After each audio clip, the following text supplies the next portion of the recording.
Hello दोस्तों, भाई अब हम आपसे कल मिले थे पमार वंश में। तो पमार वंश हमने कल ख़त्म कर दिया था, कल की किसी कारण से वीडियो नहीं आ पाई थी। तो आज हमें जो स्टार्ट करना है वो गोरखा वंश स्टार्ट करना है, तो उसके बारे में पढ़ेंगे।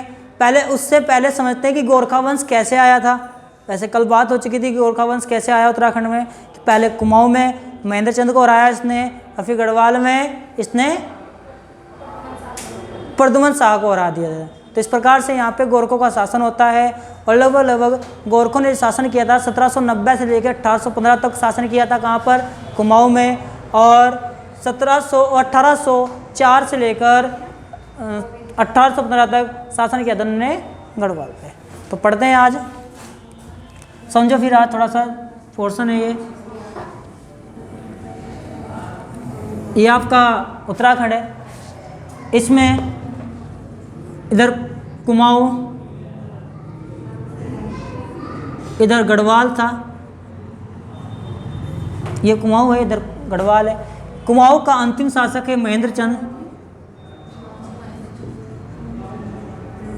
और गढ़वाल का अंतिम शासक है प्रद्युमन शाह।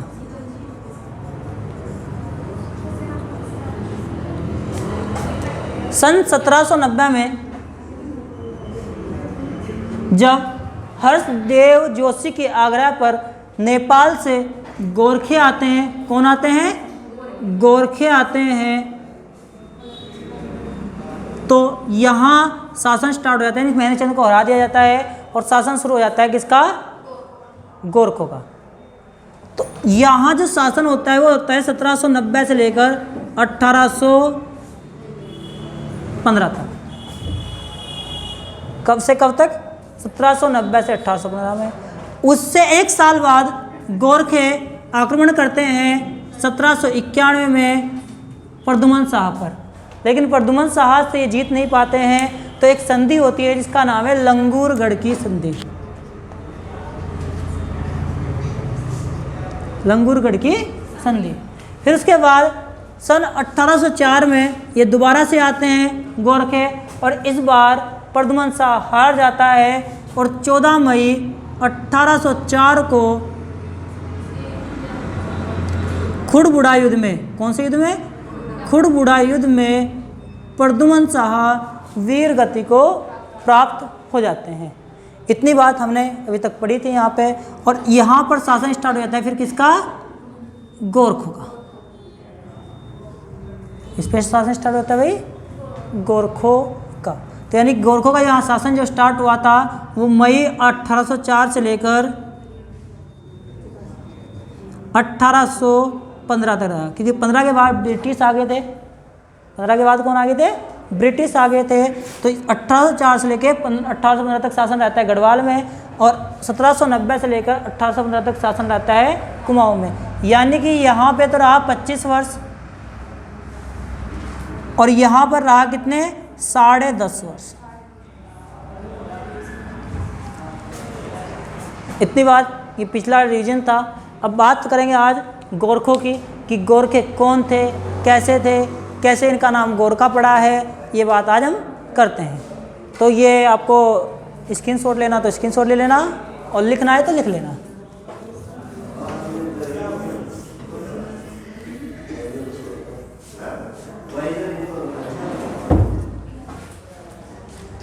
आज बात करेंगे हम गोरखा राज्य। कौन सा राज्य?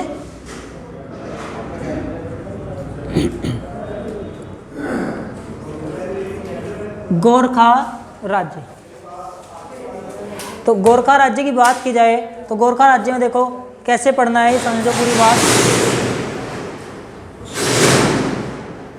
ये आपका उत्तराखंड है। यहाँ लास्ट में एक नदी है जिसका नाम है काली नदी। क्या नाम है? काली नदी। इस काली नदी से लेकर एक यहाँ पर एक नदी पड़ती है जिसका नाम है मोची नदी। क्या नाम है? मोची नदी। इस काली नदी और मोची नदी के बीच के क्षेत्र को ही नेपाल कहा जाता है। क्या कहा जाता है? नेपाल। लेकिन हम थोड़ा सा नेपाल से पहले पढ़ते हैं। नेपाल का तो बाद में, कि नेपाल कब बना ये बाद में पढ़ेंगे, पहले पढ़ते हैं। देखो इसके एक यहाँ मध्य में एक नदी थी जिसका नाम है त्रिशूली नदी। क्या नाम है? त्रिशूली नदी। एक नदी है जिसका नाम है त्रिशूली नदी। तो यहाँ पर 2-3 ठकुराई थी, जिसे एक 24 ठकुराई थी। कितनी ठकुराई थी? 24 ठकुराई थी। और इसी कारण से इसे कहा जाता है चौबीसी। क्या कहा जाता है इसे? चौबीसी कहा जाता है। और यहीं पर एक स्थान है जिसका नाम है गोरखा। पहले एक स्थान का नाम हुआ करता था। क्या हुआ करता था? एक स्थान का नाम हुआ करता था गोरखा। गोरखा क्यों पड़ा इस स्थान का नाम? यहाँ के लोग गोरखनाथ संप्रदाय को मानते थे, जिस कारण से इसका नाम गोरखा पड़ा। आई बात समझ में? फिर आगे पढ़ते हैं। त्रिशूली और मोची नदी के बीच में एक स्थान पड़ता है जिसका नाम है काठमांडू। ये तो सुना भी होगा, वर्तमान में भी नेपाल में पड़ता है।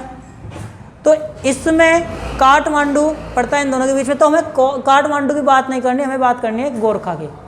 किसकी बात करनी है? गोरखा की। तो आज बात करते हैं गोरखा की। इसके अलावा और भी स्थान थे यहाँ। एक लामूजंग था। क्या नाम था? लामूजंग। एक कास्की था। कास्की कौन था? कास्की। हमें इन राज्यों की बात नहीं करनी और ना हमें इनके शासकों को पढ़ना। हमें सिर्फ पढ़ना है कि किस शासक ने गोरखा स्थान जो था उसे बढ़ा चढ़ाकर नेपाल का एकीकरण किया था। नेपाल का एकीकरण करने वाला व्यक्ति कौन था? तो इससे पहले थोड़ा सा पहुंचते हैं गोरखा के टाइम में ही, और गोरखा टाइम में कौन कौन शासक हुए हैं तो ये बात करते हैं। गोरखा के टाइम में सबसे पहला जो शासक था वो है दरवे शाह। कौन है? दरवे शाह। कौन है भाई? दरवे शाह।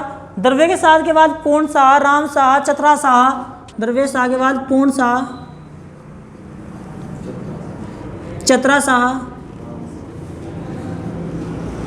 चतरा शाह के बाद राम शाह।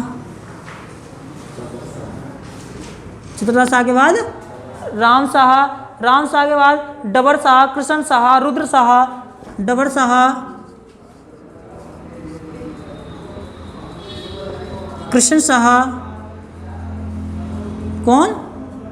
डबर शाह, कृष्ण शाह। और उसके बाद है पृथ्वीपति शाह और नारा भूपाल शाह। पृथ्वीपति शाह, पृथ्वीपति शाह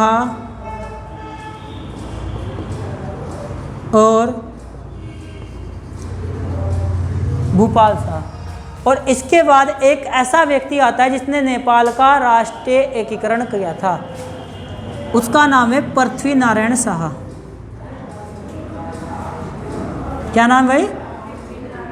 पृथ्वी नारायण शाह। इतनी बात समझ में आ गया?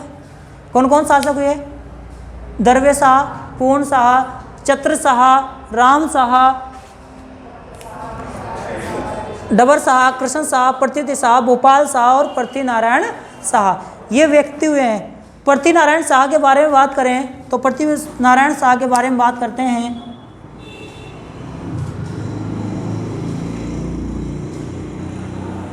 यदि पृथ्वी नारायण शाह की बात की जाए तो इससे एक बात समझ में आती है कि पृथ्वी नारायण शाह एक ऐसा व्यक्ति था जो गोरखा साम्राज्य का अंतिम शासक था। गोरखा साम्राज्य का अंतिम शासक कौन था? पृथ्वी नारायण शाह। और नेपाल राज्य का प्रथम शासक था। नेपाल राज्य का शासक कौन था? पहला पृथ्वी नारायण शाह। यानी इसे कह सकते हैं नेपाल का या नेपाल की नींव रखने वाला शासक।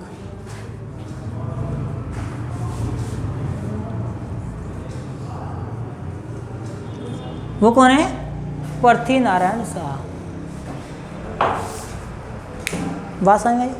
क्वेश्चन आ सकता है कि नेपाल का एकीकरण करने वाला पहला शासक कौन था? तो नेपाल का एकीकरण करने वाला पहला शासक भी कौन था? पृथ्वीनारायण शाह। याद रखना कि नेपाल का एकीकरण करने वाला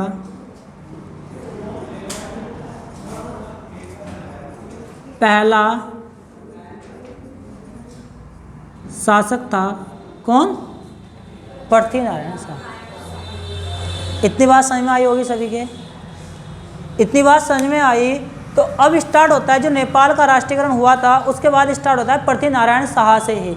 पृथ्वीनारायण शाह के कौन बेटा हुआ, कितनी पत्नियां थी, उसके बाद कौन बेटा हुआ, यानी कि क्वेश्चन आता है कि उत्तराखंड में आक्रमण के समय कौन नेपाल का शासक था? तो वो था रण बहादुर शाह। तो रण बहादुर शाह तक पहुंचने से पहले हम कुछ बातें पढ़ेंगे पृथ्वीनारायण शाह की। ठीक है भाई, तो पढ़ते हैं पृथ्वीनारायण शाह को।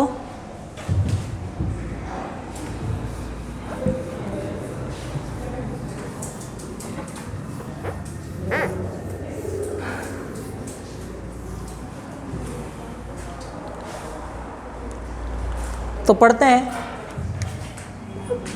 पृथ्वीनारायण शाह।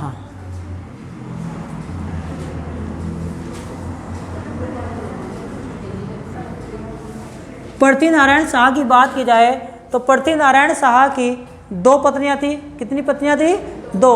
एक थी इंदु कुमारी देवी और एक थी नरेंद्र राज्य लक्ष्मी देवी। कौन थी? इंदु कुमारी देवी।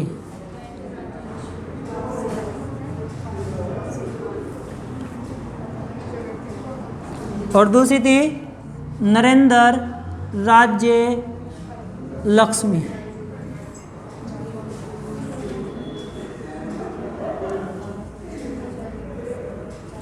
अब इसके दो संतान उत्पन्न होती है। कितनी संतान उत्पत्ति है भाई? एक संतान उत्पन्न, दो संतान उत्पन्न होती है। एक का नाम था बहादुर शाह और दूसरे का नाम था प्रताप शाह। कितनी संतान उत्पत्ति है? दो।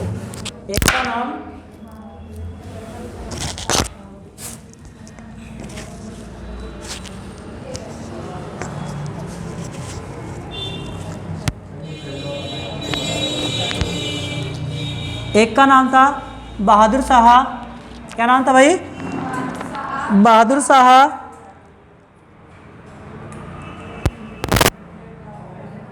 एक का नाम बहादुर शाह था और दूसरे का नाम था प्रताप शाह। क्या नाम था? प्रताप शाह। एक का नाम बहादुर शाह और दूसरे का नाम था प्रताप शाह। बहादुर शाह की शादी होती है विद्या लक्ष्मी देवी से। किससे? विद्या लक्ष्मी देवी से। इसकी शादी होती है विद्या लक्ष्मी देवी से। इसकी शादी किससे होती है? विद्या लक्ष्मी देवी से होती है। उसके बाद प्रताप शाह की जो रानियां हैं वो दो थी। एक रानी मनेश्वरी देवी और एक लक्ष्मी देवी। एक रानी मनेश्वरी देवी और एक लक्ष्मी देवी। एक रानी मनेश्वरी देवी और एक लक्ष्मी देवी थी। ठीक है, अब इन दोनों के रानी लक्ष्मी देवी और प्रताप शाह की एक संतान होती है जिसका नाम है रण बहादुर शाह। क्या नाम है? रण बहादुर शाह।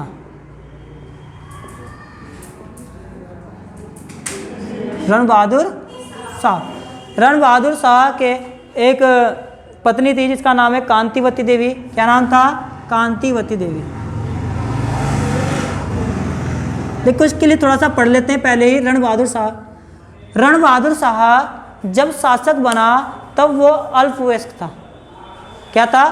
अल्पवयस्क, यानी बहुत कम उम्र का था जब राजा बना। तो जब राजा बना ये तो कम उम्र का था, तो उस टाइम लक्ष्मी देवी और बहादुर शाह के बीच में संरक्षक की लड़ाई बच गई कि रण बहादुर शाह का संरक्षक कौन बनेगा। कि रण बहादुर शाह का संरक्षक कौन बनेगा, लक्ष्मी देवी या बहादुर शाह। तो क्या हुआ, इन दोनों के बीच में युद्ध हुआ। और जब युद्ध हुआ इन दोनों के बीच में तो लक्ष्मी देवी युद्ध जीत जाती है।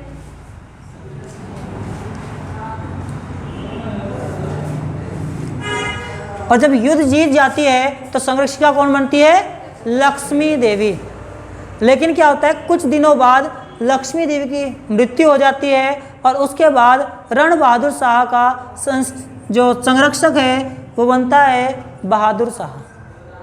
तो क्वेश्चन आएगा कि रण बहादुर शाह की जो संरक्षिका है वो पहले कौन थी और बाद में कौन बना। तो पहले उसकी माता लक्ष्मी देवी थी और उसके बाद उसका जो चाचा था बहादुर शाह वो उसका संरक्षक बना था। बात समझ में आई या नहीं आई? आगे ठीक है। उसके बाद प्रताप शाह के रण बहादुर शाह की एक संतान होती है जिसका नाम है विक्रम शाह। क्या है? विक्रम शाह। प्रताप शाह की एक संतान होती है जिसका नाम क्या है? विक्रम शाह है। विक्रम शाह की दो पत्नियां हैं, एक रिद्धि लक्ष्मी देवी और एक गोरक्ष राज्य लक्ष्मी देवी। एक रिद्धि लक्ष्मी देवी और एक गोरक्ष लक्ष्मी देवी।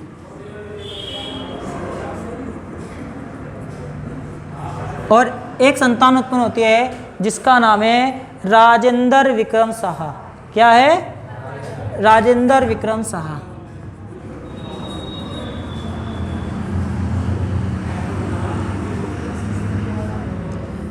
और इसकी जो पत्नी थी वो कौन थी? साम्राज्य लक्ष्मी देवी। तो ये शासन शुरू होता है किसका? नेपाल शासकों का। किसका शुरू होता है भाई? नेपाल शासकों का। बात समझ में आई या नहीं आई? आगे अच्छे से भाई, किसी को स्क्रीनशॉट लेना है स्क्रीनशॉट ले लो और लिखना है तो लिख लो।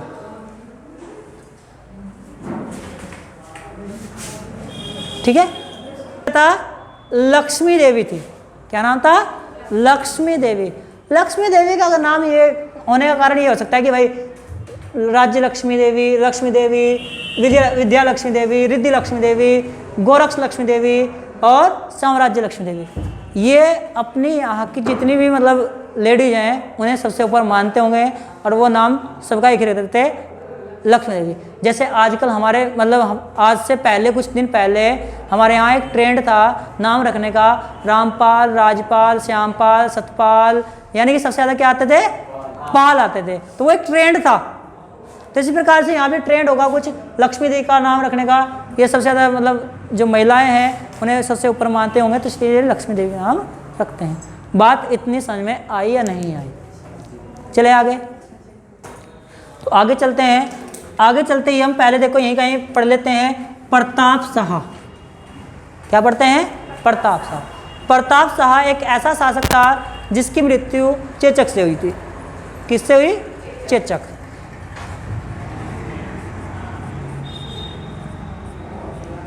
अब भाई जब चेचक से मृत्यु होगी तो उस टाइम इसका जो बेटा है रण बहादुर शाह बहुत कम उम्र का था, अल्पवयस्क था, जिस कारण से राजा इसे बनाया जाता है और इसकी संरक्षिका बनाई जाती है लक्ष्मी देवी को। मैंने अभी बताया था कि युद्ध हुआ था लक्ष्मी देवी और बहादुर शाह के बीच में, जिसमें लक्ष्मी देवी युद्ध जीत जाती है और लेकिन कुछ दिन बाद लक्ष्मी देवी की मृत्यु हो जाती है और फिर दोबारा से जो संरक्षक बनता है वो बहादुर शाह बनता है। अब एक क्वेश्चन आएगा कि बताइए कि जो गढ़वाल पर अधिकार हुआ था, कुमाऊं पर जब हमला हुआ था, आक्रमण हुआ था, तो उस टाइम नेपाल का शासक कौन था? तो वो कौन था? रण बहादुर शाह था। कौन था भाई? रण बहादुर शाह था। अब बात समझ में आ गई या नहीं आ गई? आगे इतनी बात। यदि गोरखा तो पता चल गया कौन कौन कैसे थे। अब हम पढ़ते हैं उत्तराखंड में गोरखा आक्रमण के कारण। यानी गोरखे क्यों आए उत्तराखंड में? कुछ कारण तो होगा ना। तो पढ़ते हैं आज उत्तराखंड में गोरखा आक्रमण के कारण या कुमाऊं में गोरखा आक्रमण के कारण।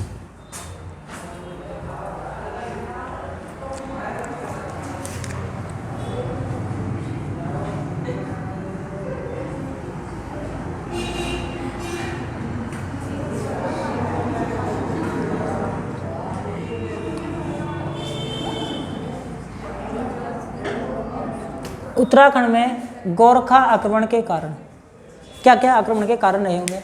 देखो भाई, किसी भी आक्रमण का कारण रहता है, नंबर 1 तो रहता है विस्तार, सीमा का विस्तार।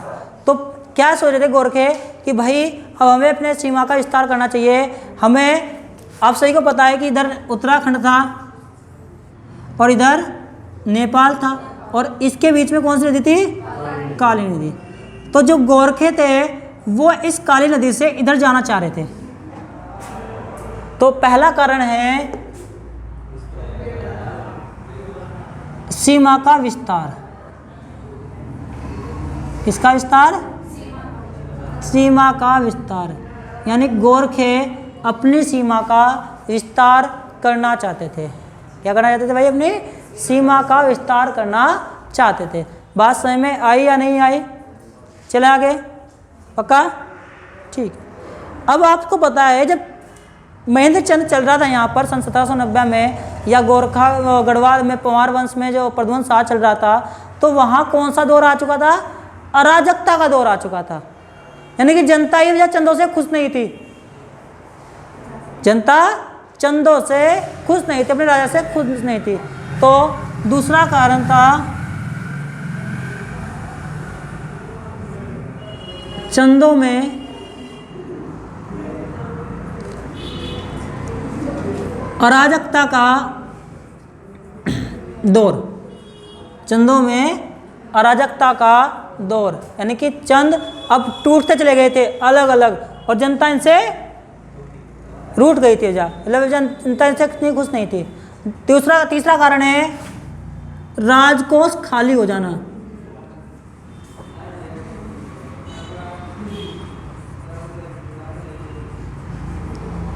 राजकोष खाली हो जाना, यानी राजकोष इनका क्या हो गया था?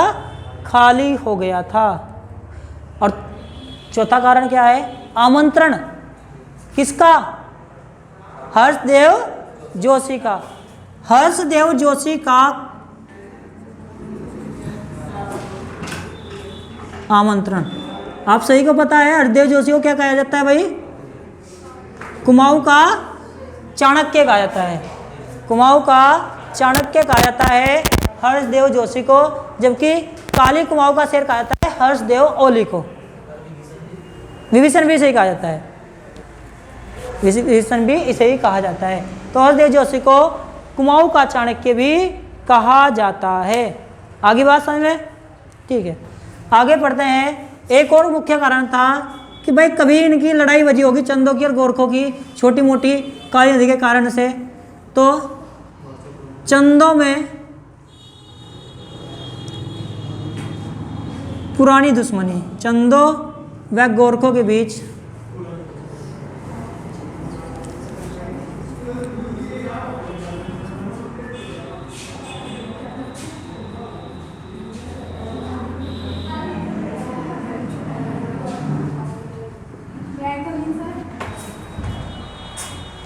चंदों व गोरखों के बीच पुरानी दुश्मनी। तो ये कारण थे भाई यहाँ पर उत्तराखंड में गोरखा आक्रमण के कारण। बात समझ में आई? उत्तराखंड में गोरखा आक्रमण के कारण क्या क्या थे? सीमा का विस्तार, चंदों में अराजकता का दौर, राजकोष खाली हो जाना, हर्षदेव जोशी का आमंत्रण, चंदों व गोरखों के बीच पुरानी दुश्मनी। समझ में आया? अब पढ़ते हैं गोरखों का चंदों पर आक्रमण। ये मैंने पहले ही पढ़ा दिया वैसे अभी आपको। चंदों पर गोरखा आक्रमण। चंदों पर गोरखा आक्रमण। जैसे चंदों पर गोरखा आक्रमण आता है तो हमें डेट याद रखनी होती है, कौन सी? 1790। कौन सी भाई? 1790। तो इम्पोर्टेंट है, बताइए कि जब कुमाऊं में गोरखा आक्रमण हुआ तो उस टाइम नेपाल में राजा कौन था? तो भी बताया मैंने कौन राजा था भाई? सॉरी,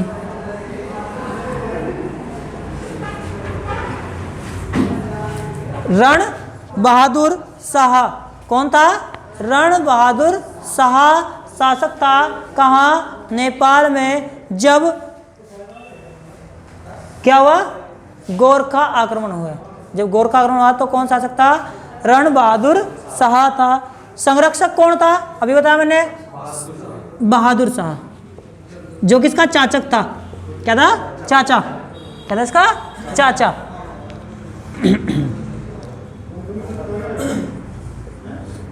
गला खराब हो गया, पता नहीं क्या क्या बाजी बार निकल जाता है। तो संरक्षक कौन था? बहादुर शाह। बात समझ में आई? संरक्षक कौन था इसका? बहादुर शाह। सरदार की बात कर लेते हैं। सरदार कौन है? देखो मतलब सरदार हो या सेनापति बोल दें तो वो कौन था?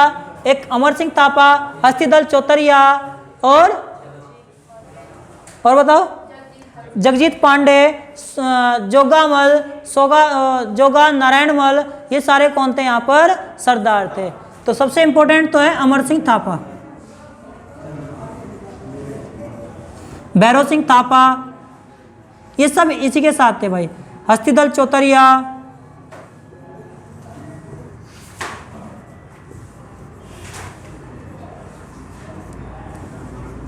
भैरव सिंह थापा,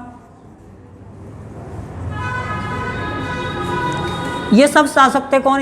सरदार थे जब कुमाऊं पर गोरखों का आक्रमण हुआ। तो इस समय में अच्छे से आया भी होगा, तो एक बार नोट करना चाहते हो नोट कर सकते हो, और स्क्रीनशॉट लेना चाहते हो तो स्क्रीनशॉट ले सकते हो। तो जब ये 1790 में आक्रमण हुआ, अब एक क्वेश्चन बनता है, आपके दिमाग में आया भी होगा कि इस आक्रमण का कारण, वो नाम क्या था, मतलब इस युद्ध का नाम क्या था? तो कोई बता सकता है कि क्या नाम था भाई? इस युद्ध का नाम था हवाला बाग का युद्ध। क्या नाम था भाई? हवाला बाग का युद्ध।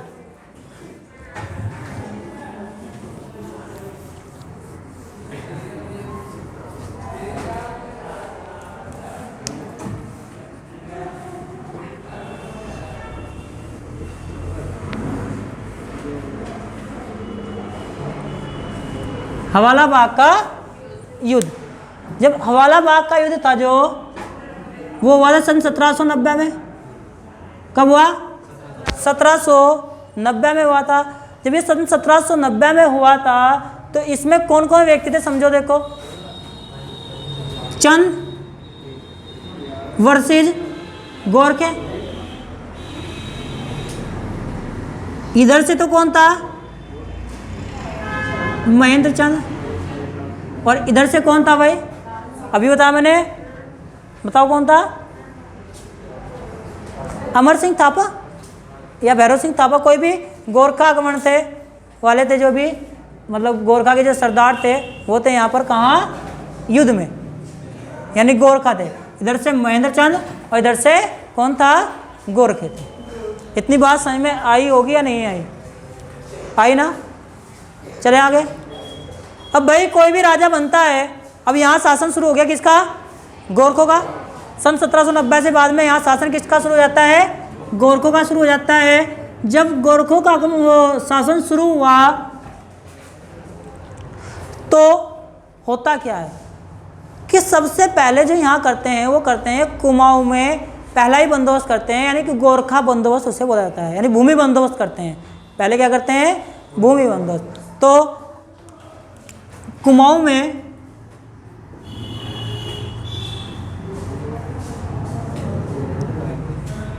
गोरखा बंदोबस्त, कुमाऊं में गोरखा बंदोबस्त, ये कब हुआ? सन 1791 या 92। कुमाऊं में गोरखा बंदोबस्त हुआ सन 1791 और 92 में। मैंने जब आपको चंद वंश पढ़ाया था तो उस टाइम भी पढ़ाया था कि भूमि नाप करने वाला पहला चंद शासक कौन था? तो रतन चंद था। कौन था? रतन चंद। जबकि कुमाऊं में गोरखा बंदोबस्त यानी भूमि बंदोबस्त करने वाला गोरखा शासक कौन था? तो उसका एक सुब्बा था, और सुब्बा का नाम है सुब्बा जोगामल। कौन था? सुब्बा जोगामल। तो इसने पहले भूमि व्यवस्था की थी, भूमि व्यवस्था, क्या किसने? भूमि बंदोबस्त था। क्वेश्चन आ सकता है कि गोरखों में सबसे पहले भूमि बंदोबस्त करने वाला व्यक्ति कौन है? तो कौन है? सुब्बा जोगा मल। समझ में आया होगा कौन है भाई? सुब्बा जोगा मल। इतने बहुत सारे कर लगाए इसमें, मांगा कर, घरई पिछई कर और एक गांव कर, 3 कर लगाए थे यहीं पर। मांगा कर, घरई पिछई कर और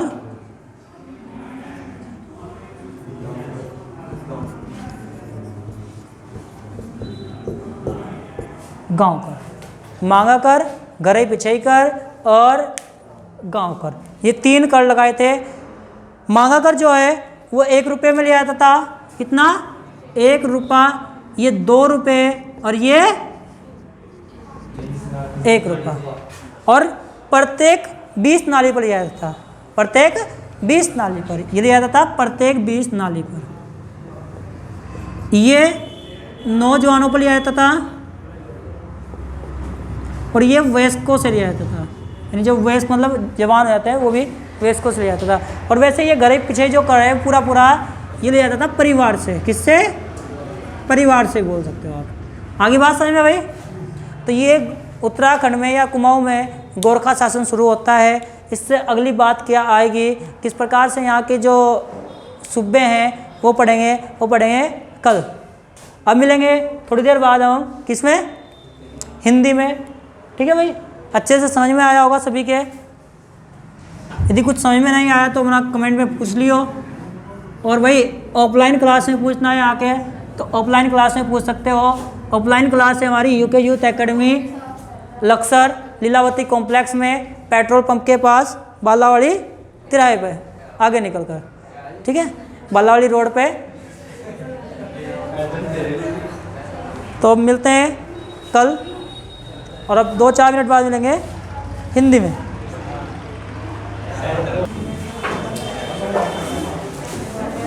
हेलो दोस्तों, अभी तक हमने जो पढ़ा था वो हिंदी में ये पढ़ा था कि भाषा और भाषा का विकास, फिर हमने पढ़ा था हिंदी और हिंदी का विकास, और फिर हमें जो पढ़ना था वो पढ़ना था हमें हिंदी भाषा या भाषा का संविधान में उल्लेख। ये हमने कल वैसे पढ़ लिया था, एक बार रिवीजन और कर लेते हैं इसका कि क्या क्या कैसे है। समझो, जो भाषा है उस भाषा का संविधान में किस प्रकार से उल्लेख है। तो उल्लेख की बात की जाए तो भाषा का उल्लेख पहले तो अनुसूची नंबर 8 में है। क्वेश्चन आता है कि अनुसूची 8 में क्या है, तो अनुसूची 8 में भाषा का उल्लेख है। किसका उल्लेख है? भाषा।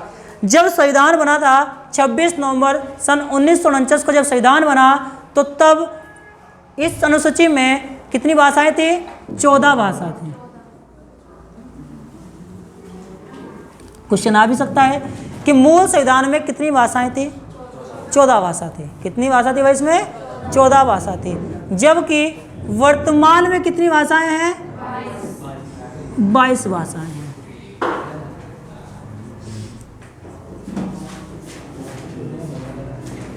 तो हमें 14 से 22 तक का सफ़र भी याद होना चाहिए, किस प्रकार से 14 से 22 भाषा तक हम पहुँचे हैं। तो भाई हम किसी भी भाषा को यदि जोड़ते हैं तो ये भी याद होना चाहिए कि किसी भाषा को जब हम जोड़ते हैं तो उसके लिए क्या करते हैं? हम संशोधन करते हैं। क्या करते हैं? संशोधन।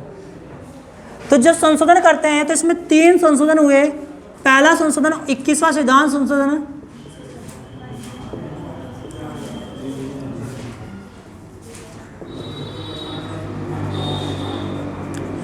(1967) में हुआ, जिसमें एक भाषा जोड़ी गई जो कि सिंधी भाषा थी। कौन सी भाषा थी भाई? सिंधी भाषा थी। फिर उसके बाद हमने दूसरा संशोधन किया जो कि कौन सा था? 71वां संविधान संशोधन था, जो कि सन 1992 में हुआ था और जिसमें 3 भाषाएं जोड़ी गई थी। नमक यानी नेपाली, मणिपुरी, कोंकणी। नेपाली, मणिपुरी और कोंकणी। उसके बाद अगला संशोधन हुआ 112/729 यानी कि 92वां संविधान संशोधन। 92वां संविधान संशोधन हुआ सन 2003 में और भाषा जोड़ी गई 4। कौन सी? बोडो, मैथिली, संथाली और डोगरी। ये 8 भाषा जोड़ी गई थी किस में? आपके अनुसूची नंबर 8 में। आगे बात समझ में? यदि क्वेश्चन आ जाए कि शास्त्रीय भाषा कितनी है, संविधान में शास्त्रीय भाषा कितनी है, तो शास्त्रीय भाषा है 6। कितनी है? 6। कौन कौन सी? तमिल, संस्कृत, तेलुगु, कन्नड़, मलयालम, उड़िया। इस प्रकार से 6 भाषाएं हैं जो कि शास्त्रीय भाषा कहलाती है, जिसमें शास्त्र लिखे जाते हैं। सबसे पहली भाषा संस्कृत थी। सबसे पहली भाषा कौन थी? संस्कृत थी इसमें। उसके बाद बात कर लेते हैं अब हिंदी। हिंदी किस प्रकार से संविधान में आई है, क्या क्या उल्लेख है हिंदी का। हम 2 दिवस मनाते हैं भाई, एक राष्ट्रीय हिंदी दिवस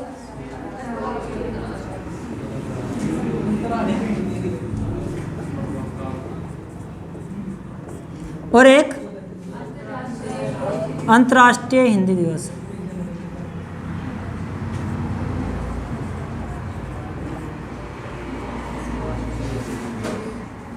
ये मनाते हैं हम 14 सितंबर और ये मनाते हैं 10 जनवरी। क्यों मनाते हैं समझो। 14 सितंबर सन 1949 को 14 सितंबर सन 1949 को हिंदी को राजभाषा का दर्जा मिला था, जिस कारण से इस भाषा को क्या कहा जाता है? इसे राष्ट्रीय हिंदी दिवस कहा जाता है 14 सितंबर को। उसके बाद 10 जनवरी सन 1975 को नागपुर में पहला विश्व हिंदी सम्मेलन हुआ था, जिस कारण से 10 जनवरी को मनाया जाता है अंतर्राष्ट्रीय हिंदी दिवस। इतनी बात समझ में आई होगी? अच्छे से समझ में आई? तो आगे चलते हैं कि संविधान में क्या क्या और उल्लेख है। तो संविधान में भाग 17 में किसका उल्लेख है? भाषा का उल्लेख है। भाग 17 में भी किसका उल्लेख है भाई? 17 में भाषा का उल्लेख है। किसका उल्लेख है? भाषा का। किसका उल्लेख है? भाषा। आर्टिकल नंबर 343 से लेकर 351 तक भी उल्लेख किसका है? भाषाओं का उल्लेख है। इसे किस प्रकार से पढ़ेंगे? अभी तक हम पढ़ते आए थे कि आर्टिकल 343 में ये, 342 में ये, 343 में ये याद होना थोड़ा भारी रहता है। इसे छोटा सा अलग अलग कर दो, 4 भागों में तोड़ दो। कितने भागों में? 4 भागों में। 4 भागों में तोड़ा। पहला केंद्रीय क्षेत्र, दूसरा प्रादेशिक क्षेत्र,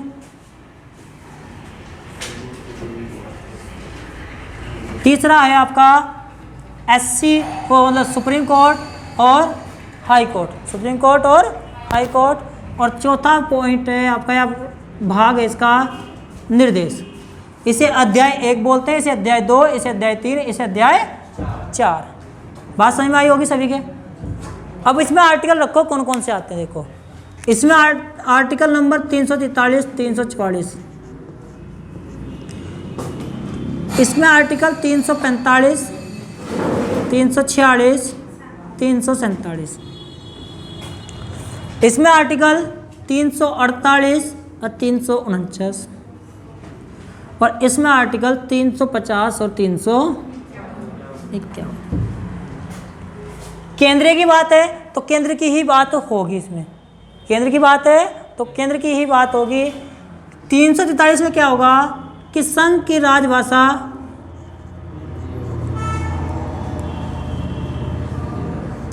हिंदी व लिपि देवनागरी होगी। 344 में क्या भाई, 344 में है आपका क्या पॉइंट आता है, राजभाषा आयोग। क्या है, राजभाषा आयोग। यानी कि राष्ट्रपति किसी भी राजभाषा आयोग की नियुक्ति कर सकता है।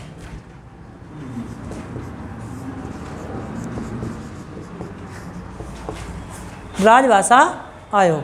आगे बात समझ में ना। प्रादेशिक क्षेत्र की बात करें तो 345 में क्या भाई, राज्य की भाषा। किस राज्य की क्या भाषा होगी, आर्टिकल नंबर 45 में है।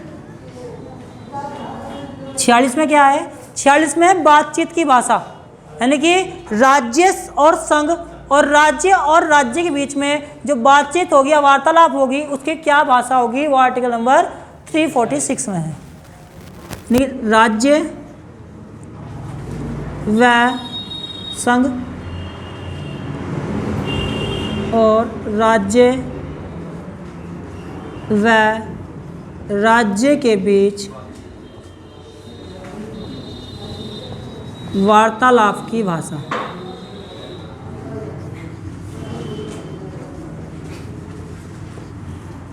जबकि आर्टिकल नंबर 347 में क्या है भाई, आर्टिकल नंबर 347 में है कि राष्ट्रपति किसी भी भाषा को मान्यता दे सकता है।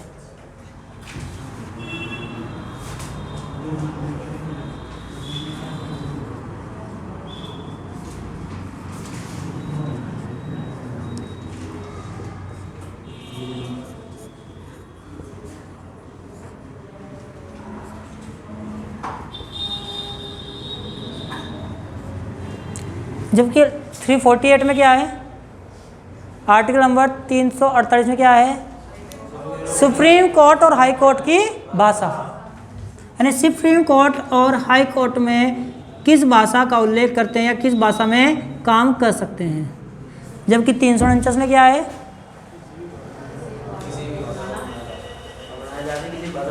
किसी भी भाषा को किसी व्यक्ति द्वारा अपनाया जा सकता है।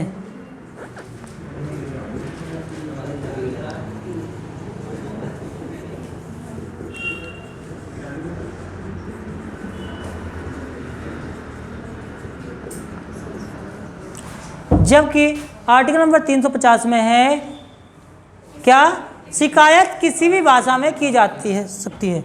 शिकायत किसी भी भाषा में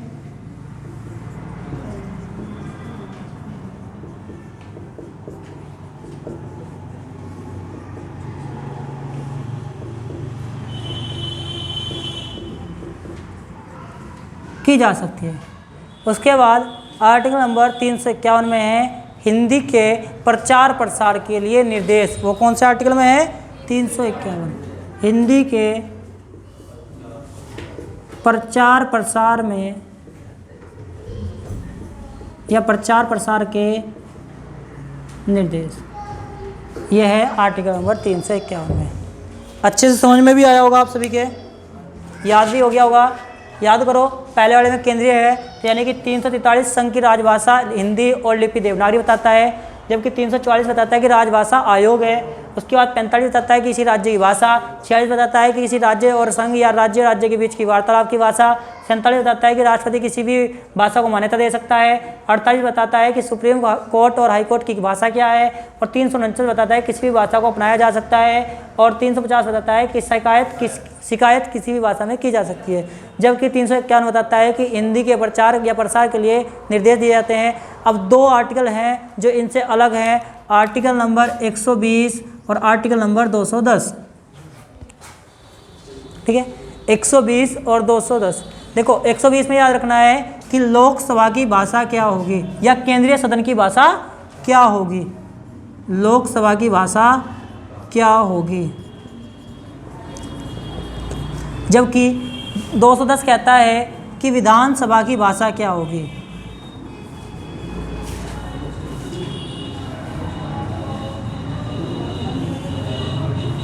कि विधानसभा की भाषा क्या होगी, ये कहता है आर्टिकल नंबर 210। तो ये आपका संविधान में उल्लेख होता है भाषा का, वो सारा पूरा होता है आज। कोई किसी का डाउट है तो क्लियर कर ले लो, क्लियर कर लेना, या फिर कमेंट भी कर सकते हो आप, जो आपको प्रॉब्लम हो।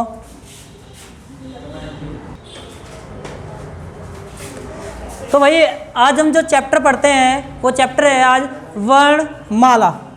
बहुत अच्छा चैप्टर है, हर एग्जाम में 2 से 3 क्वेश्चन लेके चलता है ये वर्णमाला। वर्णमाला पढ़ने से पहले हम पढ़ते हैं वर्ण।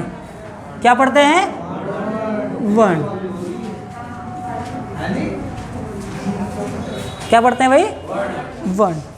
देखो वर्ण 2 चीज होते हैं, वर्ण और अक्षर।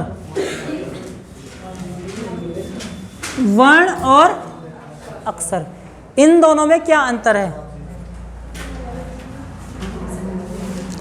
जो हलंत वाला होता है, क्या होता है? हलंत वाला, यानी क, ख, ग और घ, इस प्रकार से होता है, उसे बोलते हैं वर्ण। और जो बिना हलंत यानी कि पूरा होता है उसे बोलते हैं अक्षर। उसे क्या बोलते हैं? अक्षर। भाषा की सबसे छोटी इकाई क्या है? तो वर्ण है। क्वेश्चन आ जाए मौखिक भाषा की सबसे छोटी इकाई क्या है? तो वो ध्वनि है। मौखिक भाषा की सबसे छोटी इकाई ध्वनि, लिखित भाषा की सबसे छोटी इकाई वर्ण। जो वर्ण है वो 2 प्रकार से मिलकर 2 प्रकार से बनता है, एक स्वर और एक व्यंजन।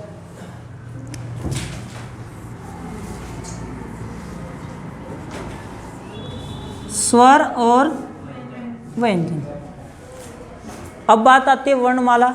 वर्णमाला मतलब वर्णों की माला। वर्णों की माला यानी कि वर्णों का एक व्यवस्थित समूह ही, क्या? वर्णों का एक व्यवस्थित समूह ही वर्णमाला कहलाता है। बात समझ में आई? कि वर्णों का एक व्यवस्थित समूह, मैंने कहा व्यवस्थित समूह नहीं बोला, एक व्यवस्थित समूह ही वर्णमाला कहलाता है। बात समझ में आई होगी? वर्ण 2 प्रकार के होते हैं या अलग अलग होते हैं, जो स्वर और व्यंजन। जो बिना किसी की सहायता के बोले जाते हैं उन्हें स्वर कहते हैं, और जो किसी सहायता से बोले जाते हैं उन्हें व्यंजन कहते हैं। जो बिना किसी की सहायता से या सहायता के बोले जाते हैं उन्हें स्वर कहते हैं, और जो किसी की सहायता से बोले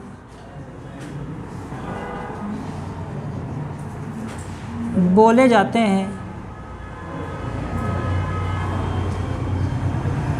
उन्हें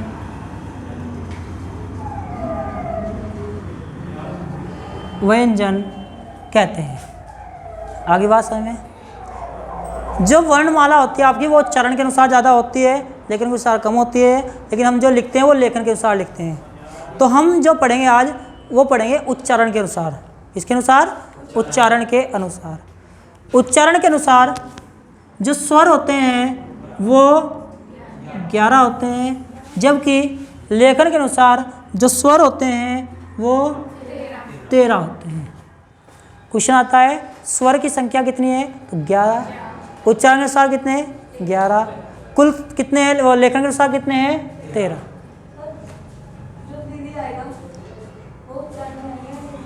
रीरी आता है उच्चारण में, जबकि एक भोलानाथ तिवारी हैं वो रीरी को मानते ही नहीं है कि वो हिंदी स्वर है, कि वो कहते हैं कि रीरी जो है वो एक संस्कृत भाषा का स्वर है। किस भाषा का स्वर है? संस्कृत भाषा का स्वर है। तो इसलिए वो उसे मानते हैं कि वो हिंदी में स्वर है। वो मानते हैं भोला। क्वेश्चन भी आ सकता है कि भोलानाथ तिवारी के अनुसार स्वर की संख्या कितनी है? तो तब 10। तब क्या है? 10 है। भोलानाथ तिवारी के अनुसार जो स्वर की संख्या है वो कितनी है, 10 है, नहीं तो 11 है। आई बात समझ में? कैसे कैसे है समझते हैं पूरी बात। लिखते हैं अ आ ई उ ओ री ए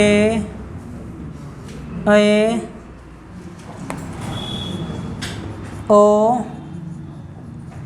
औ अंग और अह, इस प्रकार के स्वर होते हैं आपके। यदि लेखन की बात की जाए तो 11 बताए, और उच्चारण की बात की जाए तो 11 बताए थे। वो 11 कहाँ तक होते हैं, यहाँ तक होते हैं। जबकि लेखन के साथ 13 होते हैं, जिनमें ये मिले होते हैं अंग और अह। इन्हें बोला जाता है अयोगवाह। क्या बोला जाता है भाई इन्हें, अयोगवाह। इसे बोला जाता है अनुस्वार, और इसे बोला जाता है आपका विसर्ग। इसे क्या बोलता है आपका भाई, विसर्ग बोला जाता है। बात समझ में आई होगी, नहीं आई? तो अयोगवाह कितने होते हैं, 2। कौन कौन से, अनुस्वार और विसर्ग। किस प्रकार से होते हैं चलो पढ़ते हैं। पहले पढ़ते हैं उच्चारण स्थान क्या क्या होता है इनका। उच्चारण स्थान क्या क्या होता है। आ जो होता है वो कंठ से बोले जाते हैं। कहाँ से, कंठ। यानी कि जो वर्ण, जो स्वर यहाँ से निकलते हैं, आपके इस वाले हिस्से से निकलते हैं, उन्हें बोलते हैं कंठ्य स्वर। वो कौन कौन से हैं, अ और आ। जबकि ई और ई है आपके तालु। ई और ई कहाँ से हो जाते हैं, तालु से। ऊ बोला जाता है आपका ओष्ठ्य।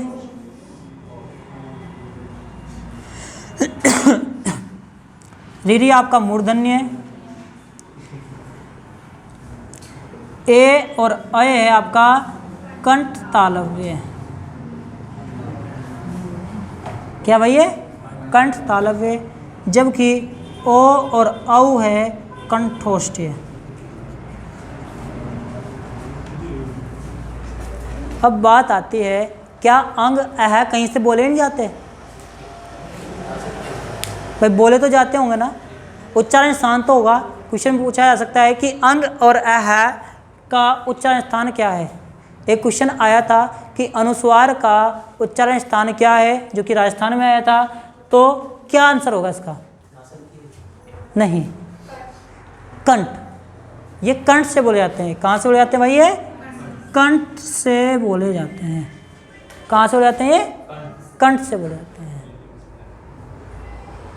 बात समझ भाई।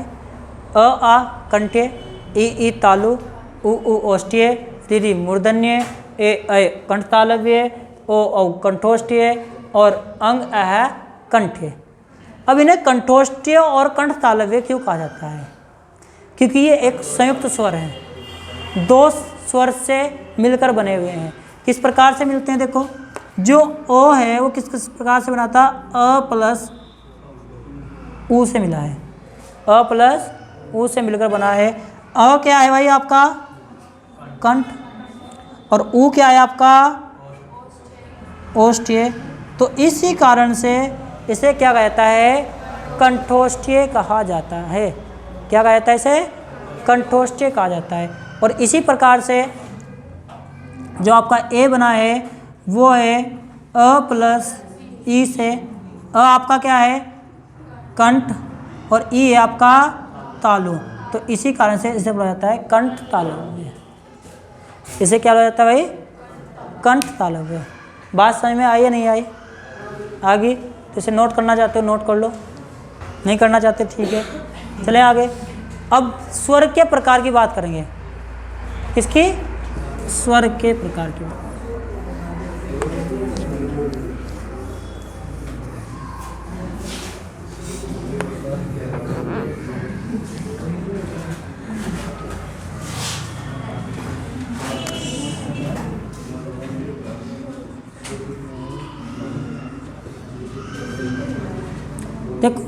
स्वर कितने प्रकार से होते हैं? उत्पत्ति के अनुसार क्वेश्चन आ सकता है, उत्पत्ति के अनुसार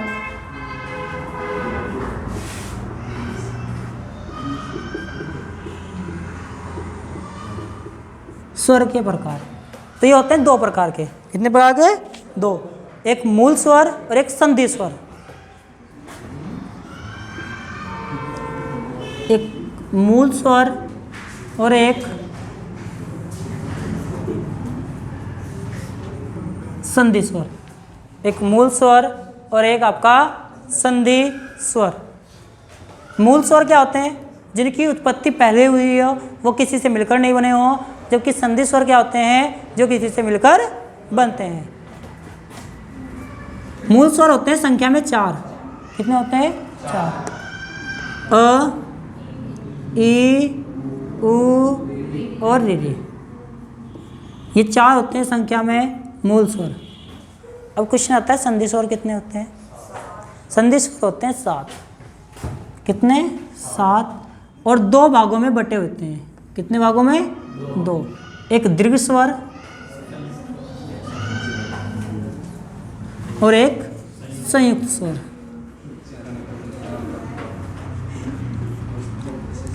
एक दीर्घ स्वर और एक संयुक्त स्वर। जो दीर्घ स्वर होता है वो कितने होते हैं? 3 होते हैं ना। कौन कौन से? आ, बड़ी ई और बड़ा ओ। ठीक है। जबकि संयुक्त स्वर होते हैं 4। ए, ए, ओ और औ। ये होते हैं आपके 4 संयुक्त स्वर। समझ में आया होगा? उत्पत्ति अनुसार स्वर होते हैं 2 प्रकार के, मूल स्वर, संधि स्वर। क्या? मूल स्वर कितने होते हैं? 2। मूल स्वर कितने प्रकार के होते हैं उत्पत्ति अनुसार? मूल स्वर और संधि स्वर। मूल स्वर है 4, अ, ई, उ, री। जबकि संधि स्वर है 7, जो कि 2 भागों में बटे होते हैं, दीर्घ स्वर में और संयुक्त स्वर में। दीर्घ स्वर होते हैं संख्या में 3, आ, ई, उ। और संयुक्त स्वर होते हैं 4, ए, ओ, औ। आई क्या बात समझ में? चले आगे। जैसे आगे चलते हैं तो आगे क्वेश्चन आएगा या पॉइंट आएगा आपका उच्चारण काल के अनुसार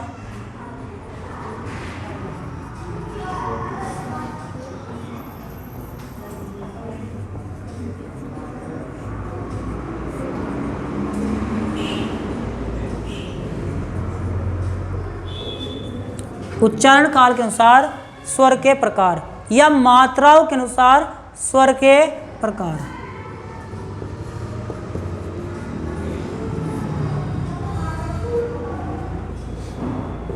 तो ये होते हैं कितने प्रकार के भाई? 3 प्रकार के। एक ह्रस्व स्वर, एक दीर्घ स्वर और एक प्लुत स्वर। देखो भाई, दीर्घ स्वर यहाँ भी आया है और यहाँ भी आया है, तो आपको चेक करना है कि किसके अनुसार वो पूछ रहा है। पहले क्वेश्चन एक बार चेक कर लेना कि वो किसके अनुसार पूछ रहा है। ह्रस्व स्वर क्या होता है? वे स्वर जिनके उच्चारण में सबसे कम समय लगता हो उन्हें बोलते हैं ह्रस्व स्वर। उन्हें क्या बोलते हैं? ह्रस्व स्वर, जिनके उच्चारण में सबसे कम समय लगता है। तो वो कौन कौन से हैं ऐसे? अ, ई, उ और री। कितने हैं? 4, अ, ई, उ, री। वे स्वर जिनके उच्चारण में कितना समय लगता है? सबसे कम समय लगता है, उन्हें बोलते हैं ह्रस्व स्वर। दीर्घ स्वर, वे स्वर जिनके उच्चारण में ह्रस्व स्वर से ज़्यादा समय लगता है या दुगना समय लगता है। वे स्वर जिनके उच्चारण में ह्रस्व स्वर से ज़्यादा समय लगता है उन्हें बोलते हैं दीर्घ स्वर। और ये संख्या में होते हैं 7। कौन कौन से? आ, ई, उ, ए, ओ और औ। आगे बात समझ में। चले आगे। अब बचा प्लुत स्वर। प्लुत स्वर वो है जिनके उच्चारण में सबसे ज़्यादा समय लगता है और इनका प्रयोग हिंदी में कहीं भी नहीं किया जाता है। लेकिन इसका यदि हिंदी में प्रयोग भी बताया जाए तो इसका प्रयोग तब किया जाता है जब किसी को पुकारा जाता है। जैसे आप ओम बोलते हो, क्या बोलते हो? ओम। तो ये ओम इस प्रकार से लिखा जाता है। तो जो ये एस है यही क्या है? प्लुत स्वर है। जितना शब्द लंबा खींचेगा उतने ही ये एस एस आप लगाते चले जाओगे। जैसे कि राधा, क्या है? राधा। यदि और लंबा करोगे तो और लंबा हो जाएगा। आगे बात समझ में। तो ये आपका क्या था? उच्चारण के अनुसार स्वर के प्रकार, उच्चारण के अनुसार स्वर के प्रकार। तो भाई ये आपका होता है उच्चारण काल के अनुसार स्वर के प्रकार। इसके बाद हम जो पढ़ेंगे वो कल पढ़ेंगे। आज की क्लास का टाइम पूरा होता है, ये दूसरे सर भी आने वाले हो रहे हैं तो अपनी क्लास लेंगे। तो मिलते हैं कल।